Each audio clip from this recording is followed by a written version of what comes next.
So ಇವತ್ತು ನಮ್ಮ ಸೆಟ್ಟಲ್ಲಿ ಬಜ್ಜಿ ಮಾಡ್ತಿದ್ದಾರೆ. ನಾನು ಶೂಟಿಂಗ್ ಟೈಮಲ್ಲಿ ಕದ್ದು ನಾನು ಮತ್ತೆ ಅಣ್ಣ ತಿಂತಾ ಇದ್ದೀವಿ.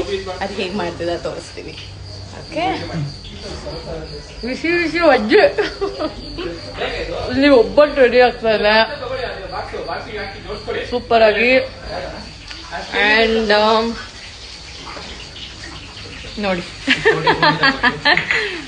ಅದೇನ ಸೆಟ್ಟಲ್ಲಿ ಇವತ್ತು ಇಲ್ಲಿ ಬಜ್ಜಿ ರೆಡಿ ಆಗ್ತಾ ಇದೆ. ಜೈ ರಾಜಣ್ಣ. ನೋಡಿ ಬಜ್ಜಿ ತಿನ್ಬಿಟ್ಟು ಎಲ್ಲ ಹಿಂಗೆ ಕೂತ.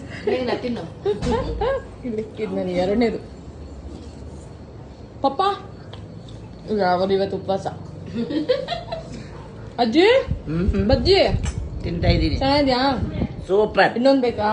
ಬೇಕು. ನಂಗೆ ಬೇಕು. ಇಲ್ಲಿ